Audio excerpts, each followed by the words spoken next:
안녕하세요. 농지오케이 연수입니다. 오늘은 5월 18일부터 시행되게 되는 개정된 농지법에 의한 농지취득자격 신청서 제출 서류하고 농지관리위원회 심의 대상 이거에 대해서 말씀을 드리고자 합니다. 이번에 농지법에 의해서 농지법 시행령이 개정이 되고 농지법 시행규칙이 개정이 됩니다. 물론 아직 시행령과 시행규칙이 입법 예고는 끝났습니다만은 아직 공포가 되고 시행이 되고 있는 것은 아닙니다. 그러나 이미 입법 예고에서 5월 18일부터 시행한다고 지금 입법 예고되어 있기 때문에 5월 18일에 시행하는 것으로 보고 그것에 대한 대비를 미리 좀 해야 되겠고, 그래서 오늘 이런 자리를 마련하게 되었습니다. 농지법 개정 그 시행령 개정 내용을 주로 보면 오늘은 다른 건 안 보고 농지취득자격 증명과 관련된 사항만 볼 겁니다. 농지취득자격 증명 발급 시 취득 심사 요건을 정비를 좀 해서 취득 요건 적합 여부를 확인해야 하는 농지를 추가를 했고, 주말체험 영농 목적으로 취득하려는 경우에 하고 자가소유 농지를 전부 타인에게 임대 무상 사용 또는 전부 위탁 경영할 때 농지 취득자격 증명을 발급을 제한한다는 내용하고, 그 다음에 신청 대상 농지가 불법 형질 변경되었을 때 또 불법 건축물이 있을 때 그 발급을 제한한다는 근거를 명확히 했다는 거. 그 다음에 학교에 취업 중인 학생의 농지 취득자격 증명 발급을 시행령으로 완전히 규정해 놓았다는 거. 그다음에 나머지는 시행령에 개정된 이번에 주요 내용이지만은 농지 취득과는 관계가 없어서 좀 넘어가고요. 농지법 시행 규칙의 개정 내용에서는 농지 취득 자격 증명 신청 서류를 좀 변경을 한 게 있고 이렇게 했습니다. 그다음에 취득 시에 제출해야 되는 증명 서류를 구체화시켰습니다. 또 하나 농지 취득 시에 농지관리위원회 심의를 거쳐야 하는 대상을 규정을 해 놓았습니다. 또 농지증 자격 접수 시에 행정공동 이용, 정보 공동 이용을 확대하고 신청인이 동의하지 아니하는 경우 서류를 제출을 의무화하도록 했습니다. 그다음에 농지 취득 자격 확인을 위한 필수 고려 사항을 보완을 했다. 그 밑으로 이제 또 나머지 농지법과 관련된 시행 규칙이 개정됐습니다만은 오늘은 아까 말씀드린 대로 농지 취득과 관련한 사항만 살펴보고자 합니다. 이런 정도로 지금 개정이 되었는데 그런 것들이 어떤 내용인지 또 뭐가 바뀌었는지 한번 보도록 하고, 먼저 신청 서식이 어떻게 바뀌었나 한번 보겠습니다. 이번에 바뀐 소식을 간단하게 보자고 그러면 이 파란색으로 바뀐 것이 바뀐 사항이에요. 그래서 주민등록번호 원래 있던 건데 이제 여기에 그 외국인 등록번호가 좀 들어갔고 여기 휴대전화번호가 들어갔고 여기에도 크게 적은 없는데 농업법인이 아닌 개인이라는 게 들어갔습니다. 그래서 이런 것들. 그다음에 여기는 주말체험 영농에 대한 게 이제 취득 목적에 이제 들어가 있고 지금 뭐 이렇게 돼 있고, 그다음에 요 부표 설명에서는 이 서식이 바뀐 데 대한 설명서가 있습니다. 이런 것들은 한번 뭐 좀 봐주시면 되겠고요. 네.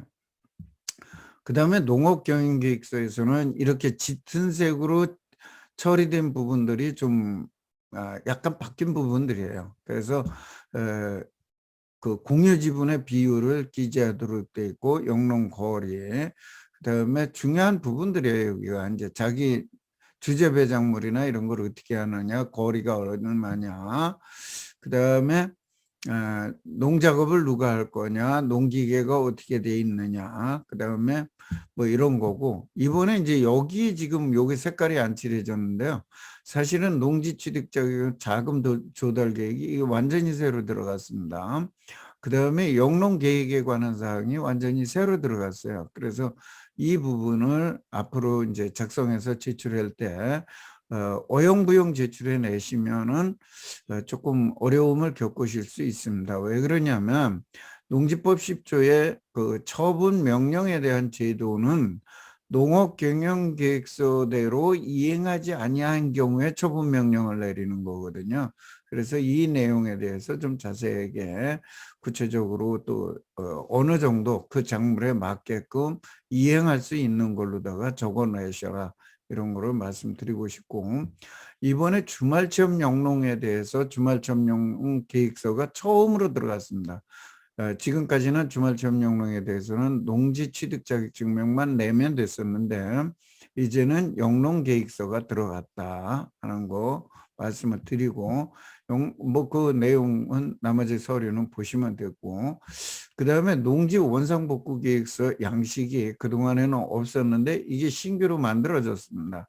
그동안에는 뭐 소위 말해 중구난방으로 만들어서 제출하면 됐는데 이제 서식이 만들어졌고, 앞에서 얘기했지만 이거는 아마도 일반적으로 우리 매매에서는 불법 건축물이 있으면 농지증이 발급이 안 될 것이고, 경공매나 이런 걸로 했을 때는 불가항력적으로 그 매수자가 원상복구를 할 수 없기 때문에 아마 그때는 이 농지 원상복구 계획서를 제출하고 하는 걸로 이렇게 될 것으로 보여집니다. 그다음에 뭐 농지증 자격증명은 그렇게 하면 이제 나오는 서식인데 이건 변동이 없다고 보시면 돼요. 뭐 조금 있는데 그 없다고 보시면 되고, 그다음에 이제 농지취득자격증명을 신청할 적에 과거에는 농지증하고 농업계획계획서, 그러니까 그 뭐 두 개는 세트로 가니까 이렇게 해서 우리가 첨부물이 없었습니다. 그러니까 추가적으로 어떤 걸 제출해야 되는 서류가 없었는데 이번에 그거를 어떤 서류를 제출해라 하는 것이 구체적으로 나열되어 있습니다. 그래서 농업인인 경우에는 어떤 걸 내느냐, 농업인 확인서 또는 농업경영체 등록 확인서, 농업경영체 증명서, 결국은 이 저 농업인 확인서거든요. 한마디로 다 얘기하면 농업인을 입증하는 서류, 이렇게 그 중에 하나를 내도록 되어 있고, 농업법인인 경우에는 정관에서부터 해서 그 농업을 담당하는 사람까지 해서 그 내용을 그러니까 등기부 등본을 내면서 이거에 대한 것들을 전수 내게 되어 있습니다. 그래서 그걸 내게 되어 있고, 이제 농업인이 아닌 개인 이렇게 되어 있는데 이건 신규 영농이에요. 한마디로 얘기하면 신규 영농자인 경우에는 재직증명서 또는 재학증명서 이런 거를 내게 되어 있는데 실제 뭐 재직증명, 재학증명이 없는 사람도 많이 있겠죠. 이런 경우에 이제 어떻게 할 것이냐, 아무 소리도 안 받고 할 것이냐, 이런 거가 조금 적어야 되는데, 글쎄 제가 생각하기에는 내가 생각하기에는 담당자라면 내가 담당자라면 소득증명원 같은 거 아마 요구하지 않을까 싶습니다. 그래서 소득증명원을 보면 다른 어떤 영업을 한다거나 무슨 소득이 있다거나 이런 거를 확인할 수 있으니까, 그래서 다른 어떤 일을 하고 있는지를 확인하기 위해서 그런 거를 요구할 수 있을 것 같습니다. 여기서는 뭐 이렇게만 돼 있는데 그건 뭐 제가 잘은 모르겠어요. 그 다음에 공유 농지를 취득하는 경우에는 이제 조금 어려워졌습니다. 그래서 공유 농지를 취득할 때는 약정서하고 도면을 첨부하도록 되어 있습니다. 그동안에는 공유 농지에 대해 농지 쪽에서는 공유 농지를 하더라도 서로 농사 짓는다 그러면 경계 구분이 안 돼 있어도 되었었는데 이제는 아예 취득할 때부터 약정을 해서 내가 어느 부분을 사용한다는 거를 해야지만 된다, 그런 얘기예요. 그래서 전체 면적 중에 나는 여기 너는 여기 하면서 구분을 해서 내야 되고 그걸 약정서로서 작성해서 내야 된다 하는 겁니다. 그 다음에 외국인이나 뭐 이런 분들은 그런 등록증을 낸다 하는 것이고, 이것이 이제 이번에 농지법 개정되면서 가장 그 우리 민원인들에게 어떤 그 입증 자료를 내도록 하는 그런 것이 들어갔다 하는 거 말씀드리고, 그다음에 이제 농지 취득 자격증명을 신청을 했을 때 농지관리위원회 심의를 받아야 되는 것이 토지거래 허가구역의 농지, 토지거래 허가구역의 농지는 실제 토지거래 허가구역의 농지는 토지거래 허가구역을 뭐 제출을 하니까 대부분의 농지는 토지거래 허가 신청서를 제출하면 그쪽에서 되기 때문에 큰 문제가 없을 것입니다. 그러나 경공매로 이제 취득할 때 농지 취득자격 증명을 발급받아야 되니까 그런 경우에가 해당되겠죠. 그 다음에 농업법인. 농업법인은 어디고 간에 상관없이 농업법인. 그 다음에 여기에 거주지 이와 인접하지 않은 농지를 최초로 취득하려는 사람 이렇게 됐습니다. 그러면 이 얘기는 뭐냐면 최초로 해요. 그러면 농업인이라는 사람들은 어디 거를 하더라도 농지관리원의 심의를 받지 아니하는데 농업인이 아닌 사람은 제촌 지역 이외의 농지를 취득하려고 그러면 농지위원회 심의를 받아야 된다 그런 얘기예요. 그러니까 아무래도 조금은 더 까다로워지겠죠. 그 다음에 3인 이상이 공유 취득하려는 농지를 3인 이상이 공유 취득하게 되는 경우에도 농지위원회 심의를 받아야 된다. 물론 외국인하고 외국 국적을 가지신 분들은 당연히 받아야 되고, 자, 이 농지위원회 심의를 받게 되는 경우에는 일반적으로 농지 취득자격 증명은 7일인데 이 경우에는 14일이기 때문에 근무 날짜로 14일이에요. 그러면 대략 20일 정도 걸린다 생각하고 일을 준비를 하셔야 될 겁니다. 이렇게 해서 미리 준비하시고 또 심의를 받는다는 거는 아무래도 조금 심사가 강화될 것이기 때문에 그에 대한 대비도 조금 하셔야 될 거다. 조금은 더 뭐 준비나 이런 것들이 탄탄해야 될 것이다 하는 거 말씀을 드리고, 어쨌든 농지관리위원회 이번에 농지법에 대한 것이 좀 강화가 되었다 하는 것을 보시면 되고, 대체적으로 의무를 많이 주었습니다. 그래서 이 농지 관련 법령에서 농지법 시행령에서는 농지 취득자격 증명 발급에서 요 지금 말 요거 정도는 요건 없앴고 요건 새로 들어갔고, 이 빨간색들은 지금 새로 변경되는 항목들이에요. 그래서 이 주말체험 영농계획서가 새로 들어갔다 하는 거고, 그 다음에 이제 여기에 취득 대상 농지에 불법 농지가 있으면 안 해준다, 또는 3개월 내에 할 수 있으면 해준다. 그 다음에 학교에 재학 중에 안 해준다 하는 요 조항이 새로 신설이 된 조항입니다. 그 다음에 시행 규칙에서는 이 주말체험 영농에 대한 그 농업기행계획서가 새로 생겼고, 영상복구계획서 앞에서 우리 봤습니다. 그 다음에 그 제출하는 서류, 농취증을 신청할 적에 제출하는 서류에 대한 것을 이 시행 규칙에서 나열한 거예요. 이게 아까 그 우리가 표에서 봤던 그 내용입니다. 표에서 봤던 그 내용인데 그게 법조항에는 이렇게 나열되어 있다 하는 거 보시면 되고, 여기에 뭐 쭉 해서 그 나와 있으니까 한번 보시면 되고요.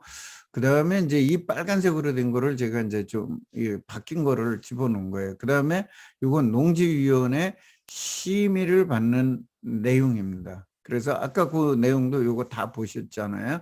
그래서 그거에 대한 거. 근데 여기 이제 아까 앞에서 했던 것 중에 빠진 게 농업경영 등 면밀히 심사가 필요하다고 인정할 때는 조례로 또 정해서 할 수도 있다는 내용이 하나 더 들어가 있다. 그 다음에 그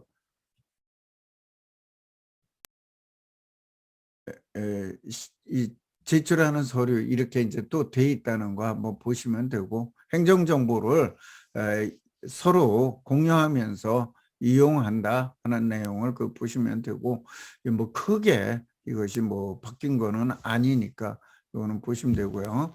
그 다음에 이제 시행규칙에서 여기는 앞에 걸로 같이 돼 있기 때문에 없어진 거고요.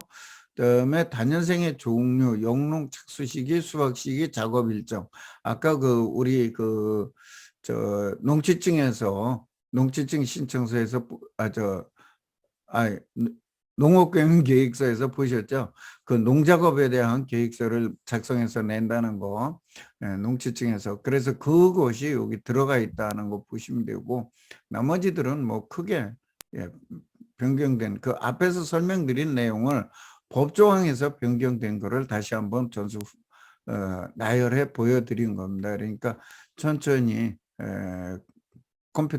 컴퓨터 그 저기를 스톱해 가지고 보시든지 컴퓨터 스톱해서 보신 다음에 법조항을 직접 한번 찾아보시는 그런 습관을 가지시는 게 좋습니다.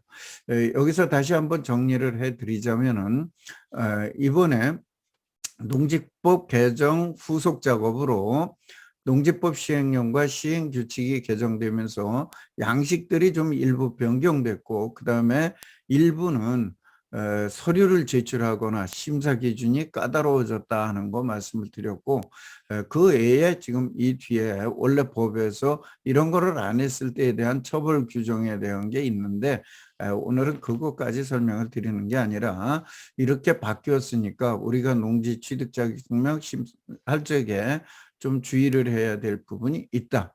특히 5월 18일 이후에 농지증을 신청할 적에 공유 지분에 대한 것은 약정서와 위치 표시를 해야 되기 때문에, 지적도에다 위치 표시를 해야 되기 때문에 공유 지분으로 돼 있는 거에 대한 것도 농지관리위원회 심의를 받기 때문에, 이거에 대한 것은 이제 취득이나 처분이나 이런 거를 하실 분들은 좀 더 세심한 주의가 필요한 그런 사항이 되었다 하는 것이고, 제가 누누이 말씀을 드리지만 농지 투자를 하시는 분 중에서 제촌 작용을 하시는 분들, 또 작용을 하고 농업인을 하고 계시는 분들은 전혀 농지법이 개정이 되었다, 농지법이 강화되었다, 뭐 여기에 대해서 동요를 하시거나 조금이라도 불안해하시거나 하실 필요가 없다.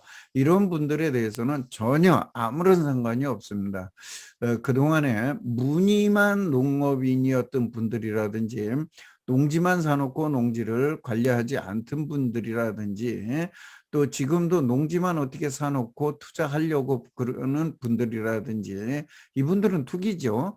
이런 분들에 대한 것들이 좀 주의가 요망되고 잘 관리해야 되는 것이지, 일반적으로 제촌작용 하시거나 또는 작용을 하면서 농업인을 하시거나 이런 분들은 전혀 상관없이 지금처럼 농사도 지으시고 농지도 투자하시고 또 생산도 하시고 영농에도 종사하시고 다 하시면 됩니다. 전혀 누구의 말이나 누구의 뭐 공포감을 조성하는 그런 말에 현혹되지 않으셔도 아무런 상관 없습니다. 예, 그래서 전혀 동요하지 마시고 농지 투자 잘 하시고 또 잘 관리하셔서 부자로 잘 사시기를 바라겠습니다. 여러분의 성공 투자를 기원합니다. 감사합니다.